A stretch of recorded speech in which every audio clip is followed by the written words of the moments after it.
Everyone, ಎಲ್ಲರೂ ಹೇಗಿದ್ದೀರಾ? Welcome back to Divya Creatives at Kannada YouTube channel. So ಇವತ್ತು ನಿಮ್ಗೆಲ್ರಿಗೂ ಗೊತ್ತಿರೋ ಹಾಗೆ ಇವತ್ತು ಶಿವರಾತ್ರಿ ಹಬ್ಬ. ಎಲ್ರಿಗೂ ಶಿವರಾತ್ರಿ ಹಬ್ಬದ ಆರ್ಥಿಕ ಶುಭಾಶಯಗಳು. ಹಾಗೆ ಶಿವರಾತ್ರಿ ಹಬ್ಬದ ಸ್ಪೆಷಲು ತಂಬಿಟ್ಟಲ್ವಾ. ಸೊ ತಂಬಿಟ್ಟು ಮಾಡೋಣ ಅಂತ ಅಂದ್ಕೊಂಡಿದ್ದೀನಿ. ಆಲ್ರೆಡಿ ಲೇಟಾಗಿ ಹೋಗಿದೆ. ಯೂಶ್ವಲಿ ಶಿವರಾತ್ರಿ ಹಬ್ಬನ ನಾವು ನೈಟ್ ಮಾಡೋದು. ಸೊ ಹಾಗಾಗಿ ಬೆಳಗ್ಗೆ ಅಂತ ಉಪವಾಸ ಇದ್ದು ನೈಟ್ ಜಾಗರಣೆ ಮಾಡಿಕೊಂಡು ಹಬ್ಬನ ಪೂರೈಸೋಣ ಅಂತ ಹೇಳ್ತಾ ತಂಬಿಟ್ಟನ್ನು ಮಾಡ್ತೀನಿ. ಸೊ ಆ ರೆಸಿಪಿ ಕೂಡ ನಿಮ್ಮೊಟ್ಟಿಗೆ ಶೇರ್ ಮಾಡ್ತೀನಿ. ಸೊ ಈ ತಂಬಿಟ್ಟು ಆಮೇಲೆ ಈ ಸಮ್ಮರ್ ಟೈಮಲ್ಲಿ ಯಾಕೆ ತಂಬಿಟ್ಟು ಯೂಸ್ ಮಾಡ್ತಾರೆ, ಹಾಗೆ ಸಂಕ್ರಾಂತಿ ಟೈಮಲ್ಲಿ ಇದೇ ಥರದ್ದು ಬೀರೆಳ್ಳು ಮಾಡ್ತಾರೆ. ನಮ್ಮ ಕಡೆ ಎಲ್ಲ ಬೀರೆಳ್ಳು ಅಂತಲೇ ಹೇಳೋದು. ಸೊ ಅದಕ್ಕೆ ಕಡಲೆ ಬೀಜ, ಕೊಬ್ಬರಿ, ಎಳ್ಳು ಈ ಥರದ್ದು ಯಾಕೆ ಯೂಸ್ ಮಾಡ್ತಾರೆ? ಈ ಸಮ್ಮರ್ ಟೈಮಲ್ಲಿ ಬಾಡಿಗೆ ಸಿಕ್ಕಾಪಟ್ಟೆ ಆಯಿಲ್ ಅಂಶ ಬೇಕಾಗಿರುತ್ತೆ. ಹಾಗಾಗಿ ಸಮ್ಮರ್ ಟೈಮಲ್ಲಿ ನಮಗೆ ಬಾಡಿಗೆ ಬೇಕಾಗಿರೋ ಅಂಥ ಎಲ್ಲ ಥರದ್ದು ಪದಾರ್ಥಗಳನ್ನ ತಿನ್ನಬೇಕು ಅನ್ನೋ ಉದ್ದೇಶಕ್ಕೋಸ್ಕರ ಈ ಹಬ್ಬಗಳಲ್ಲಿ ಇದೇ ಥರದ್ದೇ ರೆಸಿಪಿ ಮಾಡಬೇಕು ಅಂತ ಹಿಂದಿನ ಕಾಲದಿಂದ ನಮ್ಮ ಹಿರಿಯೋರೆಲ್ಲ ಅದೇ ಥರ ಮಾಡ್ಕೊಂಡು ಬಂದಿದ್ದಾರೆ. ಸೊ ನಾವು ಅದನ್ನೇ ಫಾಲೋ ಮಾಡ್ಕೊಂಡು ಹೋಗೋಣ. ಸೊ ಅದನ್ನು ಸಂಕ್ರಾಂತಿ ಹಬ್ಬದಲ್ಲಿ ಅದನ್ನೇ ಮಾಡ್ತೀವಿ ನೋಡಿ. ಇವಾಗ ಶಿವರಾತ್ರಿ ಹಬ್ಬದಲ್ಲೂ ಕೂಡ ನಾವು ಅದೇ ಥರದ ಅದಕ್ಕೇನು ಯೂಸ್ ಮಾಡ್ತೀವಿ, ಸಂಕ್ರಾಂತಿ ಟೈಮಲ್ಲಿ ಏನು ಯೂಸ್ ಮಾಡಿರ್ತೀವಿ, ಕಡಲೆ ಬೀಜ ಆಗಿರ್ಬೋದು, ಕೊಬ್ಬರಿ, ಹಾಗೆ ಎಳ್ಳು, ಕಡಲೆ, ಬೆಲ್ಲ, ಇದನ್ನು ಈ ಹಬ್ಬದಲ್ಲೂ ಇದನ್ನು ಯೂಸ್ ಮಾಡ್ತೀವಿ. ಬಟ್ ಮಾಡೋ ರೀತಿ ಮಾತ್ರ ಡಿಫ್ರೆಂಟ್ ಆಗಿರುತ್ತೆ. ಸೊ ಹಾಗಾಗಿ ಈ ರೆಸಿಪಿನ ನಾನು ಹೇಗೆ ಮಾಡ್ತೀನಿ, ಹಾಗೆ ನನ್ನ ಈ ಹಬ್ಬ ನನ್ನ ಯೂಟ್ಯೂಬ್ ಸ್ಟಾರ್ಟ್ ಮಾಡಿ ಇದ್ದಾಗಿಂದ ಮೊದಲನೇ ಹಬ್ಬ ಇದು.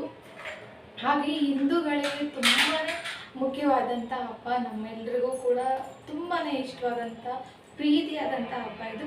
ಸೊ ಈ ಹಬ್ಬ ನನ್ನ ಮನೆಯಲ್ಲಿ ಹಿಂಗೆ ಸೆಲೆಬ್ರೇಟ್ ಮಾಡ್ತೀವಿ ಅಂತ ನಿಮ್ಮೊಟ್ಟಿಗೆ ನಾನು ಶೇರ್ ಮಾಡ್ಕೊಳ್ತೀನಿ. ಸೊ ಫಸ್ಟ್ನೇದಾಗಿ ಸ್ಟಾರ್ಟ್ ಮಾಡೋದು ನಾನು ತಂಬಿಟ್ಟನ್ನು ಹೇಗೆ ಮಾಡ್ತೀನಿ ಅಂತ ಅಲ್ಲಿ ನನಗೆ ಸ್ಟಾರ್ಟ್ ಮಾಡೋಣ ಅಂದ್ಕೊಂಡಿದ್ದೀನಿ. ಸೊ ನೋಡೋಣ ಬನ್ನಿ ತಂಬಿಟ್ಟ ನಾನು ಹೇಗೆ ಮಾಡ್ತೀನಿ ಅಂತ. ಓಕೆನಾ? ತಂಬಿಟ್ಟು ಮಾಡೋದಕ್ಕೆ ಏನೇನು ಬೇಕಂದರೆ ಹುರ್ಗಡ್ಲೆ ಬೇಕು, ಹಾಗೆ ನಾವು ನಾರ್ಮಲ್ ತಿನ್ನೋದಕ್ಕೆ ಯೂಸ್ ಮಾಡ್ತೀವಲ್ಲ ಆ ರೈಸು, 2 ಏಲಕ್ಕಿ, ಹಾಗೆ 1 ಬೌಲು ಕಡಲೆ ಬೀಜ, 1 ಸ್ಮಾಲ್ ಬೌಲಲ್ಲಿ ಎಳ್ಳು, ತುರಿದಿಟ್ಕೊಂಡಿರುವಂಥ ಕೊಬ್ಬರಿ, ಹಾಗೆ ನಾವು ತಂಬಿಟ್ಟನ್ನು ಉಂಡೆ ಕಟ್ಟಬೇಕಲ್ಲ ಅದಕ್ಕೆ ನಮಗೆ ಬೆಲ್ಲ ಬೇಕು, ಸ್ವೀಟ್ನೆಸ್ಗೆ ಬೆಲ್ಲ.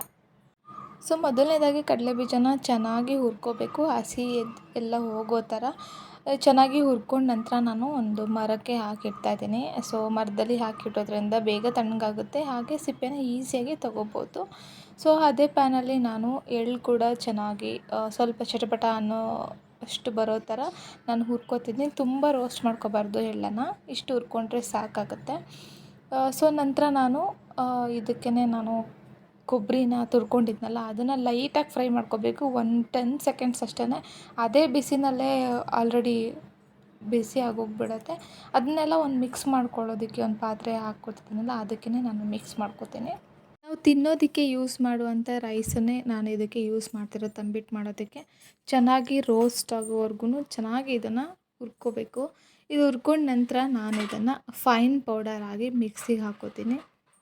ನೋಡಿ ಇಷ್ಟು ಹುರ್ಕೊಂಡಿರಬೇಕು. ಸೊ ನಾನು ಮಿಕ್ಸಿ ಜಾರ್ಗೆ ಇದನ್ನು ಹಾಕ್ಕೊಂಡು ಚೆನ್ನಾಗಿ ಪೌಡರ್ ಮಾಡ್ಕೋಬೇಕು. ಮೇನ್ ಇದನ್ನು ಪೌಡರ್ ಮಾಡ್ಕೊಟ್ಟಿಲ್ಲ ಅಂದರೆ ಚೆನ್ನಾಗಿ ಬರೋಲ್ಲ. ಚೆನ್ನಾಗಿ ಪೌಡರ್ ಆದ ನಂತರ ನಾನು ಜರಡಿ ಇಟ್ಕೊಂಡು ಸೈಡಿಗೆ ಎತ್ತಿ ಅದೇ ಜಾರಲ್ಲಿ ನಾನು ಕಡಲೆನೂ ಹಾಕ್ಕೊಂಡು 1 ರೌಂಡ್ ತಿರುಗಿಸ್ಕೊತಾ ಇದ್ದೀನಿ. ಹುರ್ಗಡ್ಲೆ ತೊಗೊಂಡಿರೋದು, ಕಡಲೆ ಬೀಜ ಸಿಪ್ಪೆ ಎಲ್ಲ ತಗೊಂಡು ಸಪ್ರೇಟಾಗಿ ಇಟ್ಕೊಂಡಿದ್ದೀನಿ. ಸೊ ಕಡಲೆ 1 ರೌಂಡ್ ತಿರ್ಸ್ಕೊಂಡಾಯಿತು. ಹಾಗೆ ಕಡಲೆ ಬೀಜನೂ ಹಾಕ್ಬಿಟ್ಟು ಸ್ವಲ್ಪ ತರಿಯಾಗಿ ತಿರುಗಿಸ್ಕೊತೀನಿ ಮಿಕ್ಸಿಗೆ ಹಾಕ್ಕೊಂಡು. ಸೊ ಫೈನಲಾಗಿ ಈ ಥರ ಬಂದರೆ ಸಾಕು. ಸ್ವಲ್ಪ ತರಿ ಇದ್ರೇ ಚೆನ್ನಾಗಿರುತ್ತೆ. ತಿನ್ನುವಾಗ ನಮಗೆ ಆ ಥರ ತರಿ ಸಿಕ್ಕಿದ್ರೇ ಟೇಸ್ಟ್ ಚೆನ್ನಾಗೂ ಕೂಡ ಅನಿಸುತ್ತೆ. ಸೊ ಇದೆಲ್ಲ ನಾನು ಮಿಕ್ಸ್ ಮಾಡೋದಕ್ಕೆ ಒಂದು ಪಾತ್ರೆಗೆ ಹಾಕ್ಕೊಂಡಿದ್ನಲ್ಲ ಅದಕ್ಕೂ ಕಡಲೆ ಮಾಡ್ಕೊಂಡಿರೋದು, ಮಿಕ್ಸಿ ಮಾಡ್ಕೊಂಡಿರೋದು, ಹಾಗೆ ಕಡಲೆ ಬೀಜ, ಹಾಗೆ ಅಕ್ಕಿ ಹಿಟ್ಟೆಲ್ಲ ಮಾಡ್ಕೊಂಡಿರೋದು ನಾವು ಮಿಕ್ಸ್ ಮಾಡಿ 2 ಏಲಕ್ಕಿ ತೊಗೊಂಡಿದ್ನಲ್ಲ ಅದನ್ನು ಚೆನ್ನಾಗಿ ಚಚ್ಕೊಂಡು ನಾನು ಇದಕ್ಕೆ ಹಾಕ್ಬಿಟ್ಟು ಫೈನಾಗಿ ಮಿಕ್ಸ್ ಮಾಡಬೇಕು. ಸೊ ಫೈನಾಗಿ ಮಿಕ್ಸ್ ಮಾಡಿದ ನಂತರ ನಮಗೆ ಉಂಡೆ ಕಟ್ಕೊಳ್ಳೋದಕ್ಕೆ ಪಾಕ ರೆಡಿ ಮಾಡ್ಕೋಬೇಕಲ್ಲ. ಸೊ ಹಾಗಾಗಿ ಒಂದು ಸ್ಮಾಲ್ ಮೀಡಿಯಮ್ ಸೈಜ್ ಬೌಲಲ್ಲಿ ನಾನು ಬೆಲ್ಲ ತೊಗೊಂಡಿದ್ದೀನಿ. ಸೊ ಬೆಲ್ಲನ ನಾನು ಸ್ಟವ್ ಮೇಲೆ ಒಂದು ಪ್ಯಾನ್ ಇಟ್ಕೊಂಡು ಅದಕ್ಕೆ ಒಂದು ಅರ್ಧ ಕಪ್ಪಷ್ಟು ನೀರು ಹಾಕ್ಬಿಟ್ಟು ಚೆನ್ನಾಗಿ ಕರಗಿಸ್ಕೋತೀನಿ. ಬೆಲ್ಲ ಏನು ತುಂಬ ಹೊತ್ತು ಬಿಸಿ ಮಾಡ್ಕೊಳ್ಳೋ ಅಗತ್ಯ ಏನಿಲ್ಲ.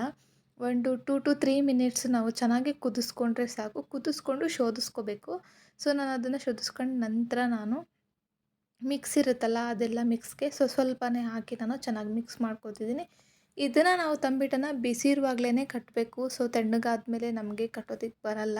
ಸೊ ಚೆನ್ನಾಗಿರೋದು ಇಲ್ಲ. ಸೊ ಬಿಸಿ ಇರುವಾಗಲೇ ನಾವು ಈ ಥರ ಉಂಡೆ ರೀತಿಯಾಗಿ ನಾವು ಎಲ್ಲನೂ ಕಟ್ಕೋಬೇಕು.